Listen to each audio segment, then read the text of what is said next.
What is up, Saints fans? Steve Geller, Jeff Nowak coming at you with a post-Saints rookie camp wrap-up. Derek Carr news in the past, and we are looking to the future, Jeff.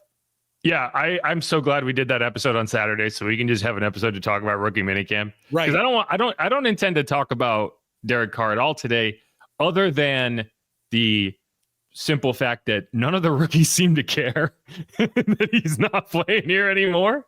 Even in the sense of like Tyler Shough being like, yeah, I can compete for the job without a veteran. Not he's like, I didn't even talk to him. You know, Kelvin Banks didn't even know he retired until after practice. So, you know, it's kind of funny. Out of sight, out of mind. One aside, a word I've decided I'm going to start working into my vocabulary is chicanery. Like this chicanery cannot stand.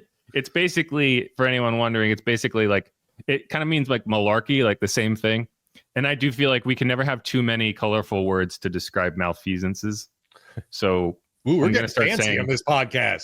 I'm warning you in advance. If you hear me say chicanery, it's intentional.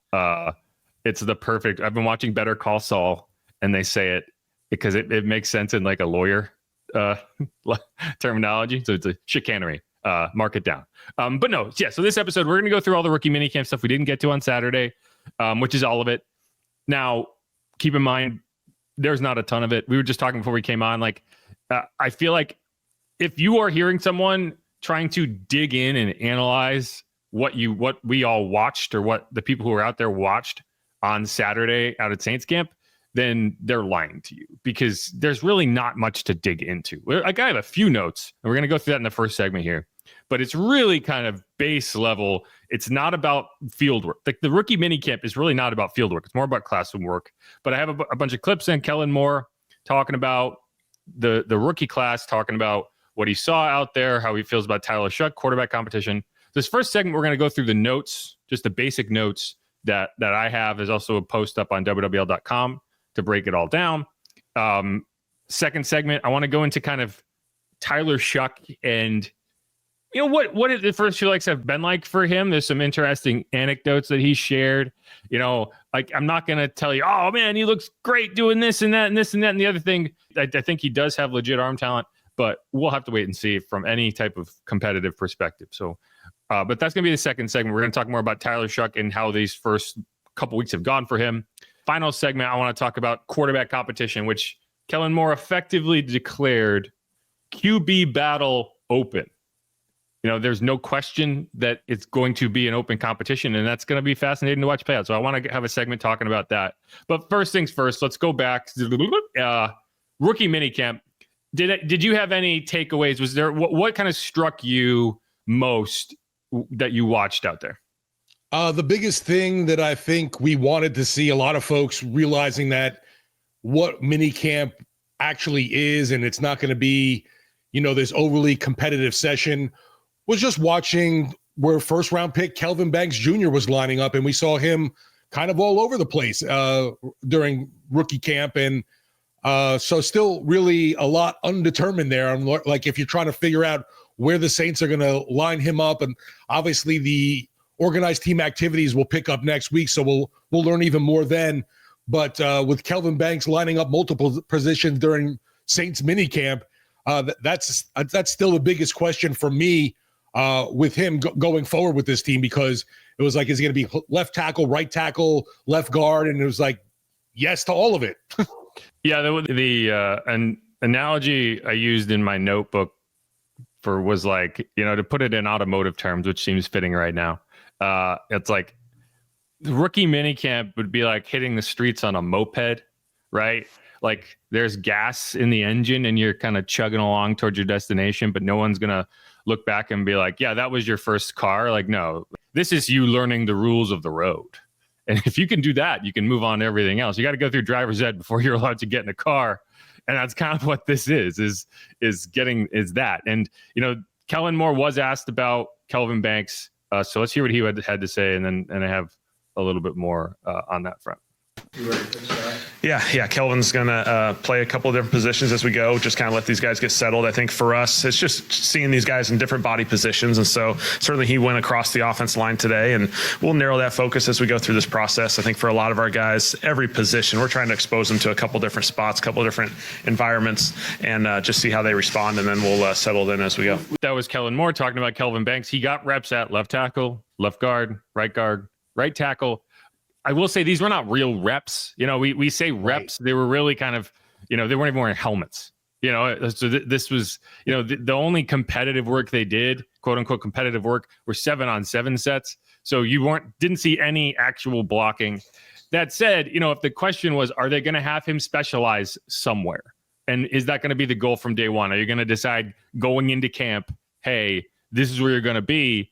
And it doesn't sound like that's going to be the case. I think the goal is going to be to have him cross-trained so he can play multiple positions. And if that seems to be the best case forward, then that's what you're going to do. If it doesn't, if it seems like he probably is better suited to just take one position and go with it, that's probably what you're going to do. But, I think they're going to play it out and see. He also, he was asked if Fuaga might do the same thing. He kind of played coy on that. We'll find out in a few weeks when we see actual reps. But yeah, if the question was like, are we going to get any indicator of where he might actually land? I don't know if we got that. He did line up first at left tackle for whatever that means. But yeah, that was kind of one of my bigger questions going in. And I don't know if we actually got a definitive answer on anything. And no, like you said, there's no pads, no helmets, there's no contact going on. The other thing for me stood out, the absence or the non-participation from Quincy Riley, and finding out that he's a little bit nicked up coming off surgery after the NFL draft. Yeah, so it sounds like that was a pre-existing thing. Don't know exactly what it was. He wasn't wearing a boot or anything. It didn't seem like anything that was mega significant. But yeah, he wasn't working out. I'd be surprised if he's out too long. I think, when you have players coming into the NFL, I think if there's lingering issues from college, this is when you'd want to, make sure you're coming in clean. If there's a small procedure you can have to clean something up, do it now so that doesn't become an issue at training camp, whatever. So we'll see. If he's out there at OTAs, if he's out there in minicamp, like when he gets on the field, he's not a guy that I expect to necessarily be a day one starter. Maybe he is, but like that's something you'll learn in camp. I'm sure he'll compete with some of these guys, and you're going to find out where it's going to be. But yeah, so Quincy Riley dealing with a procedure. The other guy who didn't participate was James Burnip, the punter. And different scenario there. Yeah, and it's interesting. And Kellen was asked about it. He said there's some logistical things that they need to work out before he can participate. This is something of a guess by me, but I think it's correct.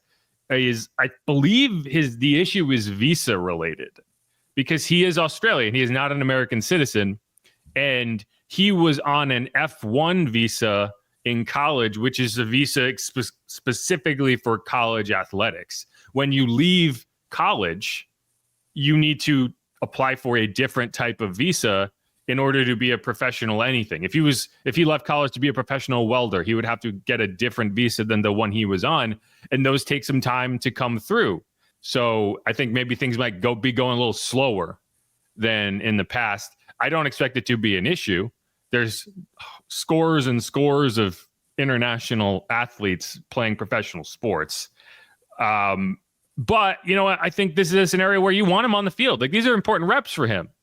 So it's kind of a bummer that he's not out there. Hopefully he can get out there for OTAs and it's not an issue, but we'll see if that, and again, that's kind of a guess by me. We don't have that confirmed, but I don't know what other logistical issues there could be from, they signed him to a UDFA contract. So we'll see, but that'll be something to watch. Nothing major.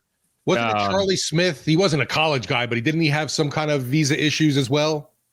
I'm not sure. I mean, he would have had to deal with the same thing, and he would have had to do it, like Burnip is already established on a visa, so he just has to apply for a different one. Charlie would have had to do the process fresh just to get here initially. Right. Because he came straight from Ireland. So we'll see. Again, like these are the type of notes you're going to get out of rookie minicamp, because that's the only thing that's happening. Now, Tyler Shough did throw. They did 2 7-on-7 sessions. that, and I mean, it was the closest thing to real competition that you see. He went 7 of 8, looked comfortable. There was one ball that it was a little late over the middle, targeting Maliki Matavao. That was an incompletion. Probably would have been an interception in an NFL game. So it's just, you got to adjust the game speed. He did have a nice kind of layered throw where he carried a defender to the sideline, targeting Trayton Welch, who was a veteran tight end who was there. Just in general, I mean, he looked the part. That's the way I'll phrase it. Like, then doesn't mean anything really, but it's not a terrible place to start. If I went out there and be like, he does not look like an NFL quarterback, then that would be a different conversation. I will say, and I pointed this out several times, but we saw it close up. Actually, they did it in a drill that rolled right to our side, so we saw a real close up.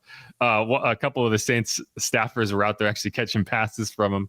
But his best skill, in my opinion, is his ability to roll out of the pocket, away from his throwing hand, reset quickly, and deliver a ball on time with pace. Kind of reminds me of like Derek Jeter, when he's fielding, the Jeter kind of leap where he's kind of off balance, but he's able to get it.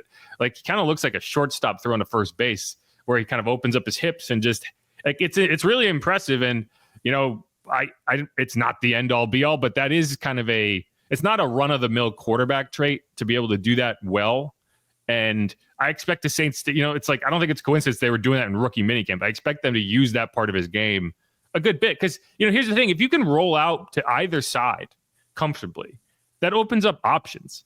And if you're athletic, which he is, if they don't play honestly and stay on the receiver, he'll be able to take advantage of that and just run. If they think he's going to scramble, then they come off their player.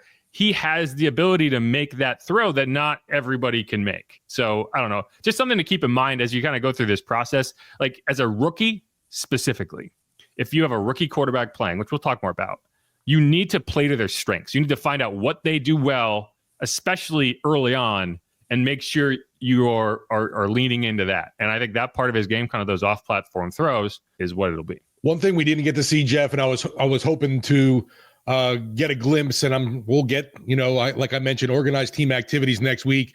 We didn't get to see Shough really drop back and uncork that long ball down the field. Yeah, I mean, again, this was right. Even by low intensity practice standards, this was on the lower end of that spectrum. One guy we did see was Donovan Peoples-Jones. It'll be interesting to see if they keep him around. He was a tryout player. Hunter Decker is the quarterback out of community college. He was an Iowa State guy and got banned because of a gambling issue. He looked good. I thought, like, he looks like an NFL quarterback in the sense that I think I could see a team taking a chance on him and bringing him in as a UDFA. If not, I would fully expect him to be starting in the UFL before too long. I think he does have the NFL caliber arm talent. He's a lefty. He's got good size. Tyler Shough made him look small because Tyler Shough is 6'5", but Hunter Deckers is 6'3". Like, he's got the traits that you'd look for at a quarterback. But I thought he looked like an NFL quarterback. At what level? I don't know. Again, like, there's very little we know. But again, I meant to talk about Donovan Peoples-Jones. This is what Kellen Moore had to say about DPJ, which is what I'm going to call him, when he was asked after practice. Yeah, it was awesome to see Donovan out there. What the league provides is gives you an opportunity to add a few of these veterans who currently aren't signed to a roster and give them a chance to compete in one of these settings. And so for them to volunteer and give themselves a chance to go for it, I think you just appreciate that so much. He's been a really productive player. Just a couple of years ago, he had a ton of catches, ton of production in Cleveland. And so, certainly a guy that when you went through the draft process, he was highly thought of. And, you want to keep an eye on those guys as you kind of go through this journey and give him a chance to compete. I thought he went out there and did an excellent job today.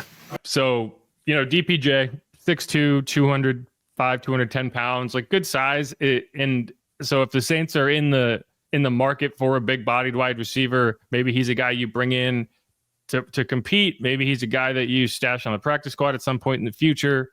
It really, the question is, do they have their eyes on a bigger prize in the wide receiver market, or will they settle for kind of just a low risk player? But he looked fine. Like, I didn't see anything where it was like, all you can really say in those is like, does he look like he has it? Does he look like he doesn't have it? I would say he looks like he still has it. He hasn't played since 2023. He was on the Lions the last 2 years. I had to look up, did he have an injury or something, but that wasn't the case. No, he just couldn't crack it. And that's a deep Lions roster, right? So it's not like, there are teams he might have played for. He probably would have played if he was on Saints. He definitely would have played if he was on the Saints. But no, so I mean, it's just one of those things, like, you keep an eye on it, but I don't think it'll be a huge factor either way. We'll just have to see.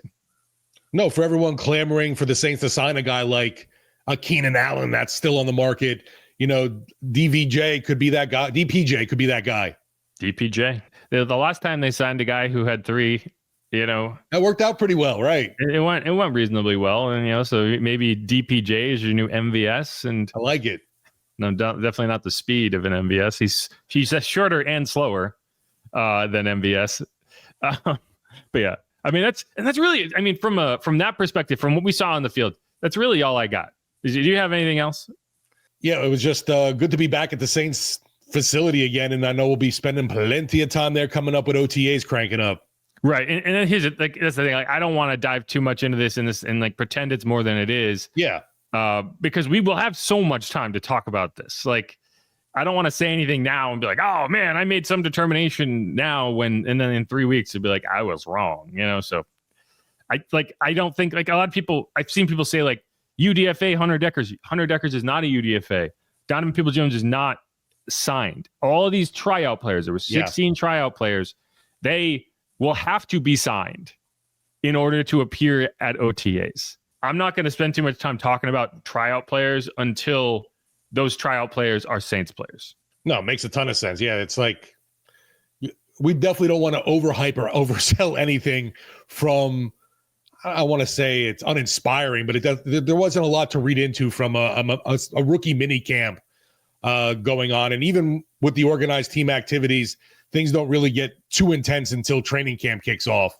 Yeah, but the practice was also inside, so we didn't even get to see who died from the humidity or anything like that. That was one thing that Shough talked about too. That was funny, talking about humidity. I was like, you don't even know yet, bro. I always get a kick out of it. At the rookie minicamp, we talk to these guys, and every one of them, unless they're from like Louisiana or the Gulf Coast in general, right? Like, they'll be like, man, the heat. Like last year, Christian Boyd was like, oh man, this heat's crazy, and I was like, dude, it's like May. It's gorgeous out, right? If you can't handle this, you're gonna die. So yeah, but yeah, it's. I always get a kick out of it. But all right, let's close out this segment. I'm Jeff Nowak. He is Steve Geller. This is Inside Black and Gold. If you haven't subscribed yet, please do that. Please leave a rating, leave a review wherever you get your podcasts. If you're listening on Apple Podcasts, definitely do it there. Spotify, whatever. Subscribe on YouTube. Again, we have never asked our listeners for a dime, and we won't. But if you could recommend us, if you have a friend who listens to podcasts or just likes the Saints and would be interested in a podcast, say, hey, you should listen to this. That's it. That is our currency. So if you haven't done that, please do. Otherwise, we will be coming right back. Talk more about Tyler Shough, what he had to say after his first practice, a chance meeting with Thomas Morstead. He had an encounter with a pothole, which is like one of us. And we will go from there. Who dat? We'll be right back.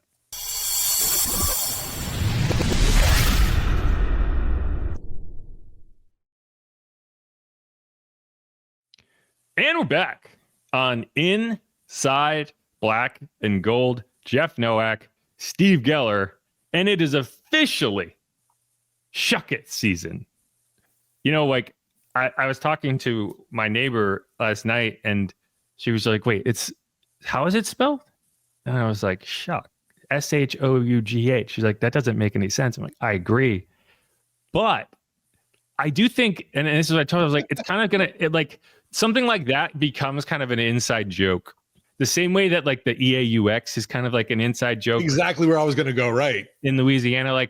And she was like, how can it be an inside joke if it's like the entire state? And I'm like, but that's like, it's a massive inside joke, but it's still it's an inside joke unless if there are people on the outside of the joke, and she's moving out to California. She's got a residency out there, which congratulations.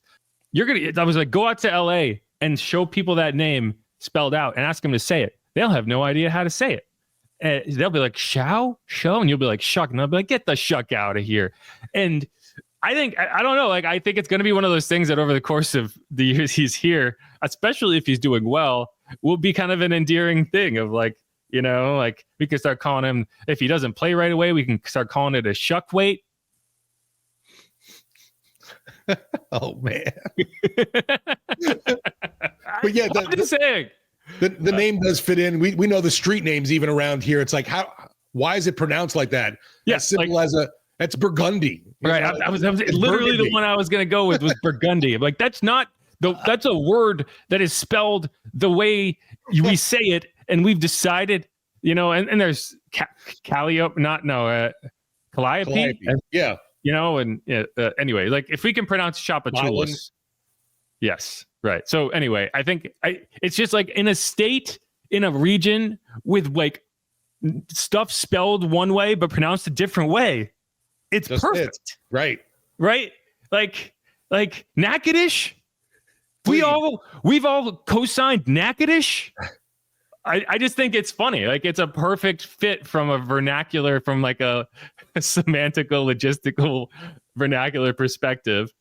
It's not an appropriate time to say chicanery, but like it's the type of chicanery that I can get on board with. Oh my God, the chicanery. Well, that just happened. Anyway.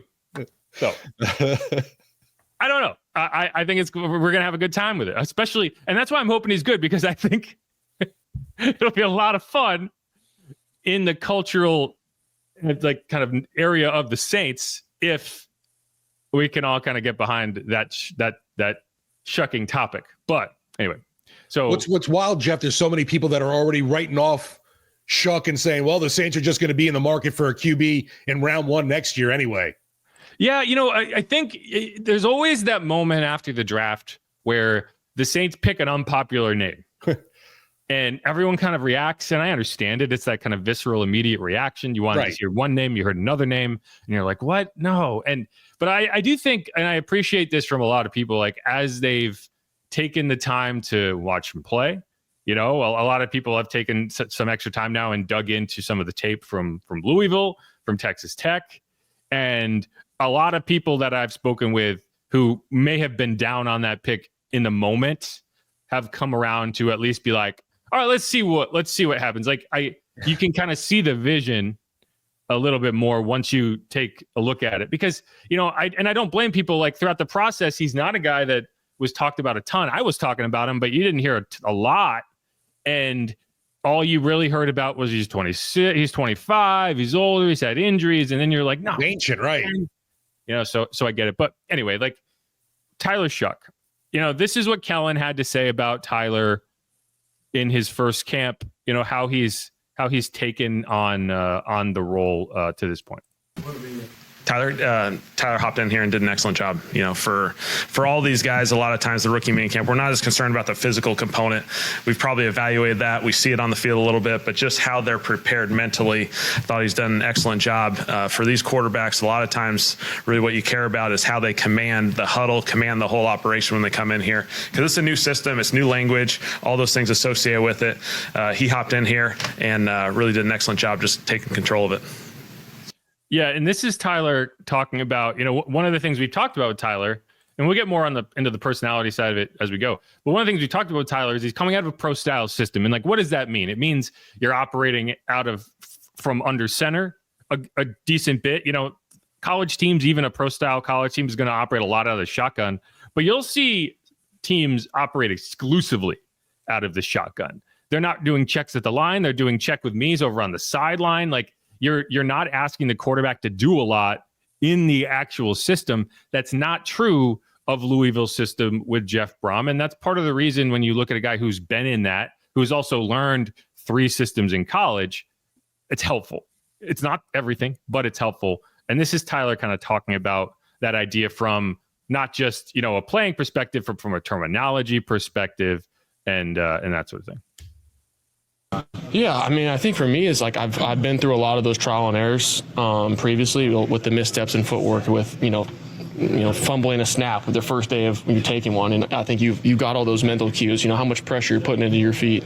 You're developing that chemistry with your center. And I think for me, it's just a lot more familiarity. And now you're just going off of what the play call is and what the read is. So I felt really comfortable coming in just in the short amount of time and operating. And it's been a lot of fun. And apologies if they asked you this already. Just the exposure to the language and how they call plays. What's that been like? It's been good. I think Kellen does a really good job of making it friendly for us. As quarterbacks, there's always a rhyme or a reason to the actual plays, and it's kind of through our lens, and we're trying to attack the defense in every way, shape, or form. Even if it's just a simple run play or RPO, there's always ways that we can get to another one, or we can get into the best play, and I think that's been a strength of mine. Yeah, and so kind of just what are your thoughts on Tyler, just as a player so far? He seems to exude that confidence you want from a quarterback. Looked very comfortable in front of us with the media. Didn't seem, wide-eyed and kind of out of place. We know he's been around the block, been there, done that for a while now in college football. But yeah, I mean, I'm very curious to see how that experience can translate now into the NFL and what Kellen Moore saw out of him that he feels he can get out of this QB right away, because, it looks like there's a very good shot he could be QB1 from the get. And, that's going to be the roughest thing for anybody, to take over for any rookie to come in right away and try to be that dude for a franchise right off the bat. But this is where we are now with the Saints. There's no set guy at this moment. With Derek Carr around, we knew he was the dude. Right now, we don't know who that dude is. Yeah, and I mean, I want to talk about that more in the final segment. We talk about the quarterback competition, but no question. I mean, and one of the reasons that the Saints felt good about picking him was the maturity, the adversity, they use that word a lot, that he went through. And so, he came in a little bit more prepared on the mental side than some other guys might have. And yeah, I think even just the interview, right? Like the way he got through it, and this is, are you a wrestling guy? Have you professional wrestling? Been a long time. Well, so, okay. Like when you're talking about professional wrestlers, and I have a point here, you talk about The Rock, John Cena, CM Punk, whoever, pick a more. Yeah. I'm back in the day of like Macho Man and Jake the Snake. Yeah. Stone Cold Steve Austin. This is some solid ass cats. That's one of my funniest side plots of the wrestling is Stone Cold going on Instagram and posting about his cats. But no, so when you talk about wrestlers, like, okay, there's technical skills, there's this and that. But then one of the most important things for a professional wrestler is mic skills. It's how do you handle the mic? It's how do you get the audience engaged? It's how do you connect? And I think for the quarterback position in the NFL, it's different because you're not, playing a character, but it's important. It's not the most important thing. If you're a great quarterback, people don't, you could have zero personality. Drew Brees was like a robot, but he was an all-time great quarterback. So it didn't take a lot to get people to identify with him and understand like where he's coming from and the emotional part of it, where you're connected to a guy. Derek Carr I don't think he was particularly good at that. He was never able to do that in a way that people identified with.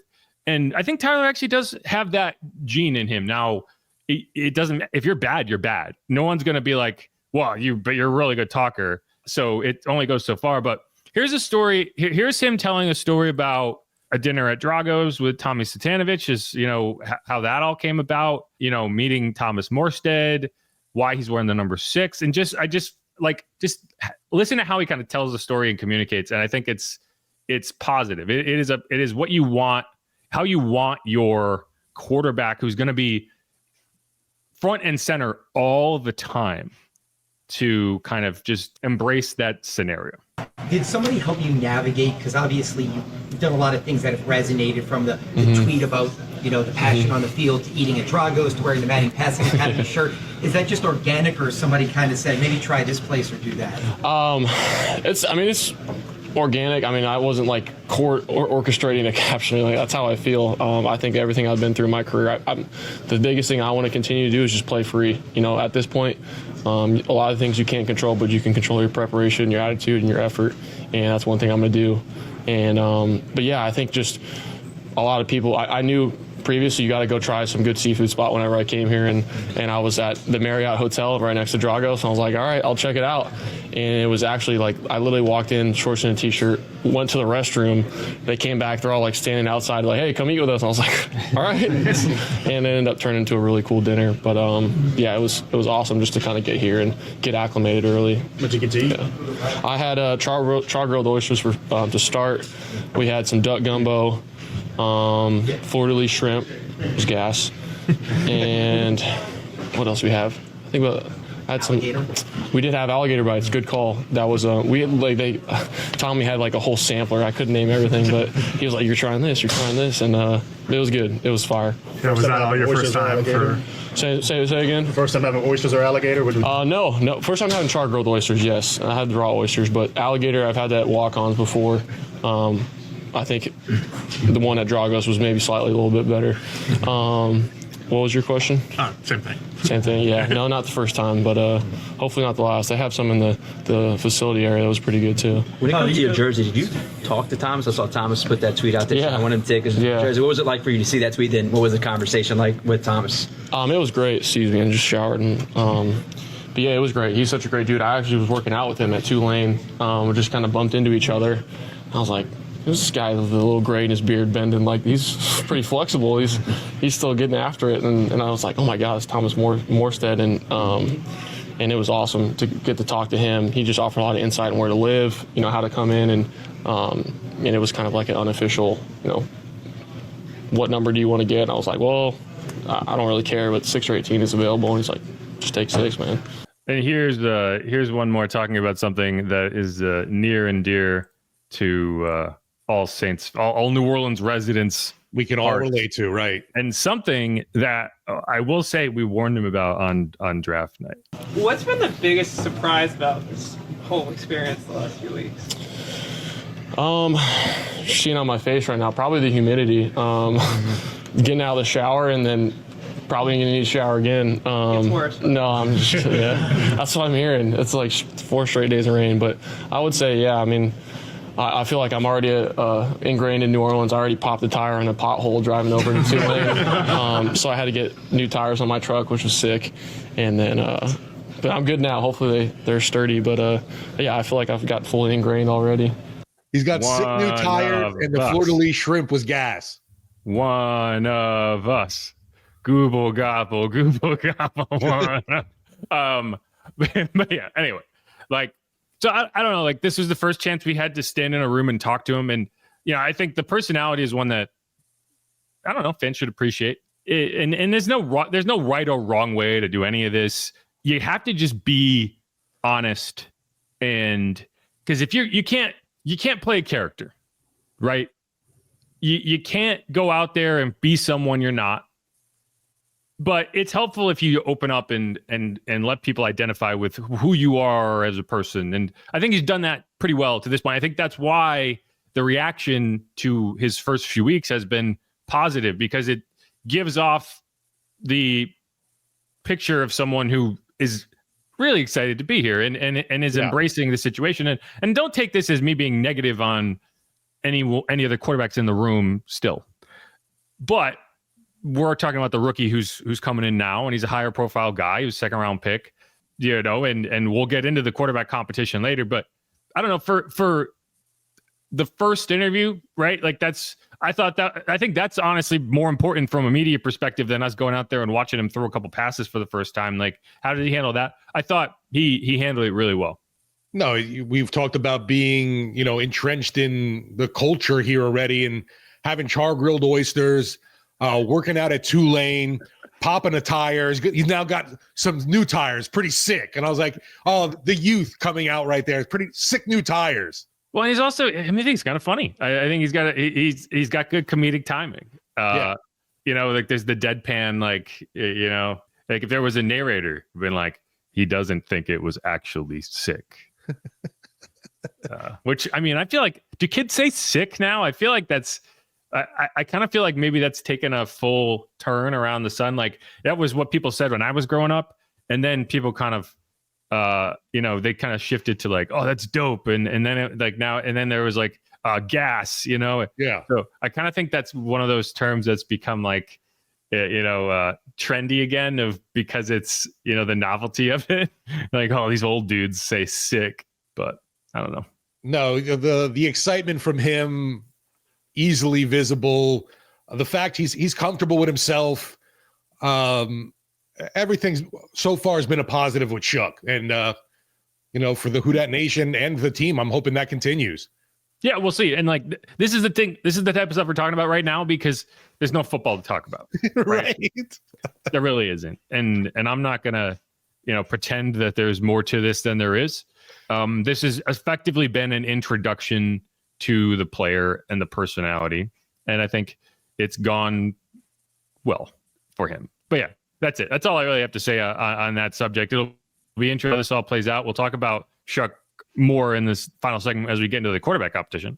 But anything else kind of strike you as just the amount of, trying to come up with Shough puns to, constantly describe things. Quit shucking around, list, man. Come up with a list. If you have suggestions, throw it in the comments. And at some point, we will have to do an episode where we do nothing but list off all of the Shough puns that we've collected. Because I mean, Shoughanery is right there. Right. There's so much. Like I talked about this to my neighbor on the porch, and like then we spent 10 minutes doing nothing but coming up with Shough puns. It was a good time. We enjoyed it. What the Shough? What the Shough? And there's a bird who lives on my porch now who she's excited about it too. She's sitting on her eggs. Although I saw somebody named it Derek Carr. Yes, and I vetoed that. Like, we don't need to continue. We don't need that negativity. Now, moving on. He's moving on. The team's moving on. I'm moving on. The bird is its own bird. And this segment's moving on. This podcast is moving on. Shuck it. Let's get on to the final stage of this conversation, which is quarterback competition. What did Kellen Moore have to say? What are our expectations for it? We'll dive in. Again, this is Inside Black Gold. Make sure to subscribe, give us a rating, give us a review. Ring the bell on YouTube. Subscribe there. Hit us up on Twitter at Jeff_Nowak, at Steve Geller, WWL. And otherwise, you can follow the show at Saints_pod. Otherwise, stick around. We will be right back.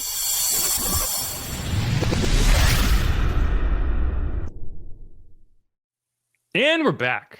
One more segment to go on Inside Black and Gold. Jeff Nowak, Steve Geller. This is a rookie minicamp episode, but we're kind of done talking about rookie minicamp per se. We are now going to move on to what Kellen Moore basically openly declared as a quarterback competition between three players. He made it clear. He's talking about three players. And those players are Tyler Shough, the rookie second-round pick, Spencer Rattler, and Jake Haener. He's not being left out of this conversation, which it's not often that you see a team say, we're going to give three different players an opportunity to win a quarterback job. Now, I think if you're handicapping it, Jake Haener would be down toward the bottom of that list. He'd be pretty far off from an odds perspective, but they're not leaving him out. So, I don't know. I think this is going to be a really interesting offseason if you're genuinely having these guys compete. Yeah, the biggest thing is going to be, how are these snaps divvied up, right? Yeah, and so how are they divvied up? How do you rotate? Who gets the first rep? Who gets the last rep? Do you change from day to day? Something we talked about in the past, like if you're having a real competition, one quarterback will get the first rep on one day, then a different quarterback will get the first rep on another day. And if you're having a legit competition with three, do you have the third quarterback get a rep? But this is what Kellen Moore had to say about the QB battle specifically. Tyler Shough is your starter for 2025, or do you expect a competition with him?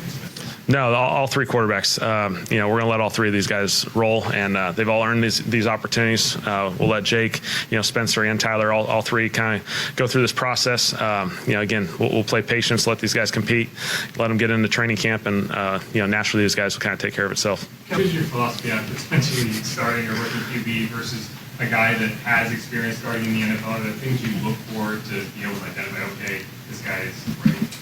I think at the end of the day, once we get on the field and we start, playing preseason games, these guys are all at the same level, same situation, and we'll let these guys compete. A lot of times they'll let this thing play itself out, and someone will rise as you go through this process. And we feel like we got 3 great candidates here right now. Is there something that's specific that you might be looking for as a former quarterback from these young quarterbacks that would kind of trigger you, this guy's ready? Well, I would say, the physical component is something certainly we'll all gravitate to. We'll love to see the throws, the completions, the distance the ball's thrown, all those sorts of things. I think a lot of it comes into the operation and the way they operate the offense, the way they communicate with everyone on the field. Again, the quarterback has no choice. It's a leadership role, and there's no real way around that. And so it's really, really important to see these guys take ownership and go for it. And so, that really comes alive when you get into training camp and pads, when you get into preseason games, and all of us get to the sideline and let these guys roll. And so, we feel good about that. Yeah. So if you watch that clip and were wondering why Kellen started laughing as I asked my question, it's because I had been trying to ask that question for about 5 minutes, but I'll just start talking over you, Jeff. People just kept talking over me from the back of the room. And then I was like, okay, it happened twice. And then I was about to ask a question. Then someone else asked a different question because Kellen kept looking back to me, because he knew I was going to ask the next question, and then someone else. So it was kind of funny, and I do appreciate that about him. I appreciate that he's aware of what's going on in the room, because I was kind of throwing a little mini temper tantrum. You were sitting in front of me, and I could say you're shaking your head, and I could tell you were just steaming. Let me just get my damn question in. I was getting annoyed. I was getting annoyed because I waited. I mean, it was like a 20-minute press conference. I waited 15 minutes until people stopped just pushing everyone over to ask a question. And I was like, all right, this should be nope. Anyway, so what I asked him was what's his philosophy on starting a rookie quarterback? Do they have to show you something specific to know they are ready when you're comparing them to, for example, a Spencer Rattler who has, obviously it wasn't the most successful experience, but to quote Loki, I consider experience. It can be bad experience, but you still learn from that, right? And yes, I do consider failure experience. Now, that's not everything, but it is something that Tyler Shough does not have, is the understanding of what it is to go out and start an NFL game and operate under fire when everything's moving full speed and they've got defenses trying to take your head off. And, you got to understand where to put a ball and how to make checks and get in and out of the huddle. And, it's the noise is insane. And I think it can be overwhelming, right? We always hear too, the speed of the game, obviously, is different at this level. Oh, but I mean, it's not even, you can't even compare it. Every player you're going against was a star in college. Every single one. There's no such thing as an NFL player who is not a star on their college team. Even the guys who didn't have a Daniil Hunter, who didn't have a ton of success in college, he was still a star in college. And so the backups on NFL rosters were stars in college. So, it ratchets up so fast. And, he kind of said I don't know if there's anything specific, but the leadership is something he pointed to very specifically. And that's true. If you're going to go out there as a young quarterback and lead that group's got to believe in you. And, the way Bobby would put it is you can't fake the funk. You can't play a character. You can say all the right things in the draft process. It's all going to come out in the wash when you go out there in a game. And if you can't lead that huddle, if people don't respect you, then it's not going to work. So we're going to, in this process, spend a lot of time taking stats. I hate camp stats. I hate camp stats, but we're going to talk about camp stats. We're going to say, well, this guy went 7 for 8 and this guy went 6 for 8. So the 7 for 8 guy must be winning. And it's really about a lot more than that. And especially when you get into these preseason games, and he said they're all going to start on the same level. I'd be surprised if that's 100% accurate. I have to believe Jake's going to start somewhere behind, but I think that it's true that he's going to have these the rookie quarterback and the guys he's competing with on the same level. And it's going to be a question of who rises to the occasion and how he commands that room, how he leads that room, how he gets in and out of the huddle, how he handles himself on the sideline in the games. That's going to be as big a part of this. That might not be as big a part of this as what happens on the field, but it's going to be a significant part of this, and we shouldn't forget that. And, we mentioned Jake Haener, but Jeff, and honestly, it's I really do believe that this is a Spencer Rattler, Tyler Shough competition. I do too, but we'll have to see. Like, Sure. I think it's interesting because when Derek Carr was in that room, it was like, yeah, Jake Hannon's the odd man out. You're not carrying 4. You're probably not carrying. You're not carrying 4 on the roster. Are you going to carry 4 into camp? With 3, assuming you don't intend to add a quarterback, I mean, 3 is the number you want. So, like, yeah, I believe that you'll have him in the mix somehow. Will he be getting QB1 reps, right? And that's how we'll be able to decide whether he's actually in this competition or not. Does he actually take QB1 reps? Because, I mean, it's not very difficult to identify when those are. It's with the first team offensive line, it's with the first team wide receivers, it's against the first team defense. And if he's not getting those reps, then no, he's not really in the competition. But we'll have to see. I just think there's not that many reps, right? Yeah. There's only so many to go around. And you do need to start one of these guys. And at some point, you're going to want those guys to be getting all of the reps, or at least the guy who's starting to be getting a majority of the reps. Because once you get into this season, you're going to be you'll be getting 90% of the reps. QB2 is going to be getting 10%. QB3 is working with a scout team. So, kind of where I am. Something else that's picked up, I don't know if you were going there, the adding another veteran QB, and obviously people are bringing up Aaron Rodgers is the biggest one folks want to bring up now that Derek Carr is completely out the picture. This is what Kellen Moore had to say about potentially adding a veteran. We'll certainly have awareness to it. I think there's a number of positions on our roster that as you go through it, we're kind of at that 90 mark now. And so now you're navigating, okay, what veterans are available, what guys were just in our camp that we feel really good about, maybe giving them an extended opportunity as we go through this process. We know this roster will move certainly in the next couple weeks as you kind of finish the OTA phase of this thing. And so, we have 3 quarterbacks right now. Certainly, in a lot of cases, you have 4, not always, but, certainly we're ready if the opportunity presents itself. Yeah, and so I mean the problem is who you adding? Like, there's really not. Yeah, I don't think it's going to be Aaron Rodgers. I just don't think that makes sense because I think if you're adding a veteran quarterback, it's not a guy you intend to start. It's a guy you hope can help lead that room. And something we did mention in passing on the last episode, like, you may not feel like you need that in this case compared to some other situations, because of all the quarterbacks on the coaching staff. Right. Now, it's a little different dealing with a quarterback versus dealing with a teammate. But when you look at Kellen Moore, Scott Tolzien, Doug Nussmeier, and even Scott Linehan, like, there's probably the need for that kind of veteran QB presence to just help lead the young guys to water, maybe a little less than a lot of other circumstances. Yeah, I've seen some speculation about trading for a guy like Kirk Cousins. That makes zero sense to me because of getting rid of assets to a division rival, and you're still going to have to pay Kirk Cousins a significant amount of money. Yeah, I don't actually, I mean, not really for Kirk, because I think that would mostly be on the Falcons to cover. But I don't think the Falcons are going to trade Kirk. I definitely don't think they're going to want to trade him to the Saints. Right. For anything but a premium, and you're not giving up a premium to go get a veteran QB. For 1 year. A guy like Kenny Pickett, now that the Browns have all these quarterbacks, may make sense. He's obviously a guy who, and it's mainly because he knows Kellen Moore's system, because he spent last year with the Eagles. But I don't know, like, if I'm trying to start one of these guys who are in a competition, I don't want to give up assets. The other one I heard too, bring back Jameis, and I was like, and please do not do that. Only Giants fans think that the Saints might trade for Jameis. No one else. They just think now that they have Jackson Dart and Russell Wilson, like, oh, how can we cash in on this asset? The Saints aren't trading for Jameis. The Giants aren't trading Jameis. The Giants are going to do what the Saints did to some extent, right? They're going to start Russ. They're not going to have Jackson Dart be the backup. They're going to have Jameis be the game day backup, so that if they have to throw someone into a terrible situation, it's Jameis. And then if Russ breaks his leg and misses the final 5 games of the season, Jameis isn't the starter. Jackson Dart's going to be the starter. Jameis is going to get the Jake Haener treatment.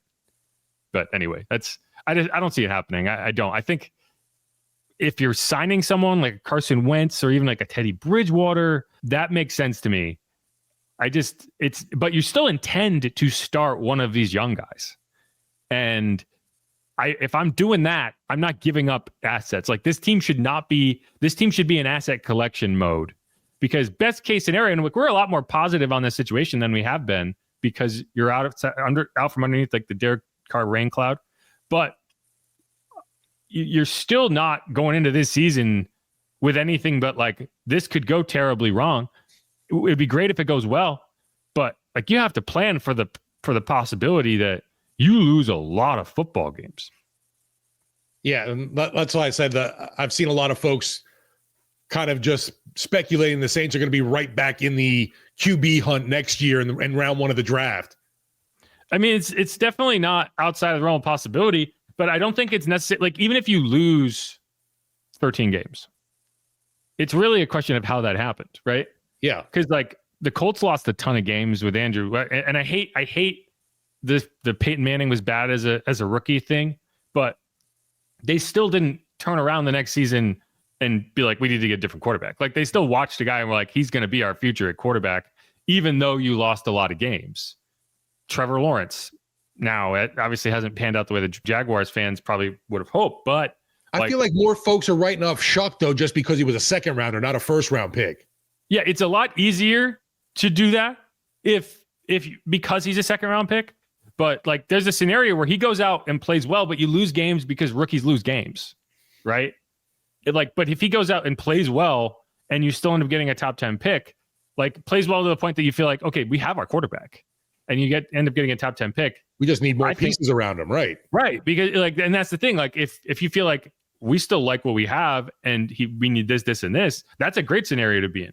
So I don't think like picking in the top 10 again will be, we got to go get a quarterback. It'll depend on, what if you start Spencer Rattler for the first 12 games and you go 4-8, and then it's like, okay, we're out of the playoff race. Let's see what Tyler has over the final 5 games. And, you go 1-4, you end the season 5-12. Sound familiar? But you saw a lot of positivity out of your rookie quarterback, and you're like, okay, we're going to roll it back. He's now our starter. How can we add pieces? And then it becomes, you got to hit on those picks. No matter what, if you go for a quarterback next year, you go for any player next year, you got to hit the draft picks. And so that's what I think the conversation will be about more this season, even though it'll be a lot of Tyler Shough. It'll be like, do you feel like you have a guy in Quincy Riley? Do you feel like you have a guy in Danny Stutzman? Do you feel like you have a guy in Vernon Broughton? Right? Jonas Sanker. Like, are these players that are going to be part of the future? And if the answer to those questions is yes, and you're like, we like the development of this quarterback, then heck, like I much rather would be the team picking in the top 10 that doesn't feel like it needs a quarterback, because that means you can get Ashton Genty, right? That means you can get Travis Hunter, right? So we'll see. That's not really about the quarterback competition, but like, I do think from a veteran perspective, you're going to let these guys play it out and start one of the young players. And then you let the kind of chips fall where they may. Shuck it or leave it. Shuck it or leave it. I'm not sure if that one hits. Some of them, they're not all going to hit. I'm testing, right? Throwing them out there. You're throwing Shuck against the wall. I like that. Finally, okay, here's one more clip. It is Tyler Shough talking about the ability to compete for that job right away, which wasn't really, I don't know how much of it. He said he never talked to Derek Carr, but I don't know how much he felt like this is my job to lose now, versus now that it's no longer him versus a veteran. It's him versus a second-year player and a third-year player. I mean, that's all you can ask for is an opportunity at any position. And I'm going to treat it the same way as if, whoever is on the roster, I got to continue to grow and get better and do my best to elevate the QB room and the team and do everything I can that way. Yeah. And so I think it's going to be fun to watch. One thing I will mention before we go, and I don't know why the last 5 minutes of our podcast has become, let's talk about Taysom time. I've had some people say like, well, why can't Taysom be the veteran QB in that room? He very well could be. I did post that I think the Saints would be fine if he retired. the other day, and people like came for me. I was going to say you're going to get hung. And then I explained it more, and people and a lot of people like, you know what, fine, but it's hard to see a scenario where Taysom comes back and plays the Taysom role, right? So if you did intend to bring Taysom back and make him a full-time quarterback, which is something I've talked about before, that kind of makes sense to me, because you at least don't have to worry about how is he going to be able to perform. But even then, like, Kellen had an opportunity there to say, and to be fair, he wasn't asked directly. At some point, we'll ask him directly about Taysom, probably during OTAs when we can get a better picture of where he is from a health perspective. I don't think he'll be there, but like he was like, this will be a quarterback competition, and named 3 names. He didn't say, and maybe there's a veteran, and his name is like, if he was out there like saying like this is going to be Taysom in the mix, he could have said that. He didn't say that. He made it very clear who was going to be in the quarterback competition. And I don't think he's viewing Taysom as a quarterback. I think the problem right now too with Taysom is just you don't know anything because of his health status. And he's on the final year of his contract. So it's not like you're like, well, if he comes back and can't play for the first 6 games and you get him back, we'll see how it works. Like, installing a Taysom package into your playbook is actually okay. One more quote from Kellen Moore, because I think this is important. This is what he said when he was asked about like this without Derek Carr, and you've kind of turned over everything, and this is what he said about that. Well, certainly we've talked a lot about, there's a component of a blank slate here, and we recognize all the good that's gone on here, and there's a lot of really special things, and we don't want to lose any of that through this transition. But again, for guys, it's a great opportunity. It's an exciting opportunity for all these guys to just get out there and go for it and compete and, put yourself in position to be really, really successful. And we feel like we got a great group. This offseason program has been awesome. Just every time we've been around these guys, the energy, the juice, the detail that these guys are going into each and every day. We've had really, really good attendance, and so you can feel it around here. Yeah, and so you're talking about like his words, not mine. Blank slate, right?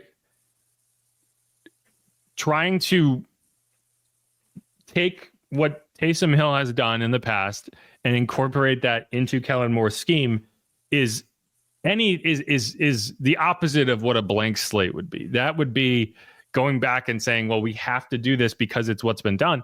And I don't know, like it's anything but uncomplicated, right? Like you could do it. There's nothing stopping you from doing it. But to say you have to do it is the opposite of a blank slate. Now, how much time are you going to be willing to invest to install that part of your offense on a team that has a whole new coaching staff, is trying to kind of create a new direction, install a playbook in one offseason, get either a rookie quarterback or a second-year quarterback who is learning the offense for the first time, ready to go week 1, or a third-year quarterback, ready to go week 1, and then you have this part of your offense that you may or may not even use and are almost certainly going to bail on after this season, because I don't think they're going to extend Taysom. They haven't restructured his deal, so they could cut him, and that would, after June 1st and split it up, and it would actually free up money this year. Are you going to be invested in doing that? Is that going to be something you necessarily want to do? Probably not. And it's not to say like Taysom, it's not to take anything away from what Taysom has done. Taysom has been incredible. Taysom's one of my favorite football players I've ever watched. He's going to be a Saints Hall of Famer, a no-brainer. It's just the reality. You have a 34-year-old quarterback coming off a major knee injury. It's just whether it, I think they, and the reason I think they would probably prefer him to retire is because they don't want to be the bad guy and cut him, because that would be a PR disaster. But I just don't think that they're going to use him in the offense the way that he has been used. And if that's the case, right, why is he here? Because we know that sole value at QB really isn't there for a Taysom. It's because he can do all these other things for you. And I don't even know with this injury if he can become like the tush-push specialist in Kellen Moore's offense. Right. And it's like, yeah, exactly. If he's on your team as a quarterback who's making $17 million and he's not your backup, he's not your starter, and he's not able to do all of the Taysom things that make him great, then the roster, even just the roster spot has value. And I know people don't like to hear that. I just think that's the reality. And again, the team doesn't want to be the bad guy. Like, they probably much prefer if Taysom just said, I'm going to hang it up. And this is something I brought up before. When I talked to Taysom at last year's training camp, I asked him straight up, like, as you get older, do you have to adjust how you play? Do you have to say, maybe I take a little less contact to get through a season? And I didn't ask him if he was going to retire, but he said, if I ever got to that point, I would probably just retire because I can't be thinking about that as I play. It's not fair to the team. It's not fair to his teammates. So I don't know. Like, I don't think Taysom is going to retire. I think he's going to try to find a way back and because he's that type of guy. But, from a non-quarterback perspective, he's made plenty of money throughout his career. I think he's made like $52 million over the course of his career, which is a lot for a guy who's never been a starting quarterback, or at least not like a team's ingrained starting quarterback. But we'll have to see. Either way, like, I got a lot of flack for posting that. And it was just kind of funny to see like the reaction as if like I'm saying, I hate Taysom, get rid of him. That's not what I'm saying at all. But that's what the internet heard, Jeff. That's the difference. Yeah. I don't know. But I all this is to say, why are we talking about this during the quarterback competition segment? All this is to say, I do not anticipate that Taysom Hill will be a factor in the quarterback competition. Yeah, I feel like the only person who really believed he was that starting quarterback guy is Sean Payton. Probably. And even he didn't make him the starting quarterback. Right. The last time we saw a quarterback competition, like a real quarterback competition for the starting job, we saw one for the backup job last year, but the quarterback competition for the starting job, yeah, that was in 2021. That was Taysom Hill versus Jameis Winston. Sean Payton chose Jameis Winston. Correct. So, even by those standards, if he really believed it, he would have been the starter then. But look at Taysom's record when he's starting. There are 8 quarterbacks in Saints football history with winning records as starters. He is one of them. 7-3. Derek Carr is also one of those guys. You want to hear the rest of the list? It's a pretty funny list. I would imagine Breeze, Bear. Yes. Bridgewater. Yes. 5-1. Trevor Siemian. No. Trevor Siemian actually never won a game as a starter. That's right. Never mind. The answers are, so you got, Breeze 151-94. Bear has the second most wins, 49-29. Derek Carr, 14-13. Taysom Hill, 7-3. Jeff Blake, 7-4. Jeff Blake, damn it. John Fourcade, 7-4. Jameis, 6-4. And Teddy Bridgewater, 5-1. Those are the only quarterbacks in Saints history that have a winning record overall. And we can now say that about Derek because he's never going to start another game, so he doesn't have the opportunity to lose another game. So, but yeah, no, I mean Taysom, however it goes, is going to go down as one of the most fascinating players ever for the Saints in the NFL in general. I just think that the turn the page, the energy in this offseason does not fit into what incorporating Taysom would be. So that's where I'll leave that. Do you have anything else you want to add before we get on out of here? It is kind of fitting to Derek Carr. We like to, basically knock him with the Mr. League average, kind of like a Kirk Cousins, and ends up with a 1 game above 500 record with the Saints. Yeah, average. But that's what's funny. Like, that's what he was, is average. Yeah. But if you talk to a Saints fan, I was talking to my dad about this, like, the most popular thing Derek Carr ever did as a Saints quarterback was saying, I'm no longer a Saints quarterback. That's rough. He has never been more liked by Saints fans, among Saints fans, than he is now that he's no longer a Saints player. And it's true. I mean, and that's just an objective fact. I'm not saying that's rational. I'm saying that's true. And that's why we talked about this had to come to an end. It was no way he could have been around this season. Like, I think Saints, like, I think a lot of Saints fans are like, hey, cool. Goodbye. Right. Like, I think there's some level of conversation going on. Like, I would be surprised if he doesn't come back and play again. But Cue the dramatic music. Dun dun dun. yeah, and then that would be one hell of a story if that was the case. But anyway, this is Inside Black and Gold. This has been our rookie minicamp quarterback battle, whatever competition thing episode, chicanery and whatnot. I think we got through a lot. There's going to be a lot more to talk about. We're going to have OTAs in a few weeks. Schedule release coming. Exactly. This week we will begin the schedule. So Wednesday we'll be doing that. I don't anticipate we'll have a podcast on Wednesday because the schedule release in general is such a massive thing, comes out late in the day. But I think we could probably do something on Thursday. And I kind of go through, I always put out my predictions that are almost always wrong, but whatever. That's what people want. So we'll probably go through that. But either way, this has been Inside Black and Gold. We'll have a lot to come. I appreciate everyone who listens, everyone who reaches out. Again, if you haven't subscribed yet, if you got to the end of this episode and still haven't hit the subscribe button, I don't know what to do. I don't know what I could say to get you to click that button. But we'll be coming back. We'll be here all season. Appreciate everyone. Who dat? Go Saints. Shuck that. Peace.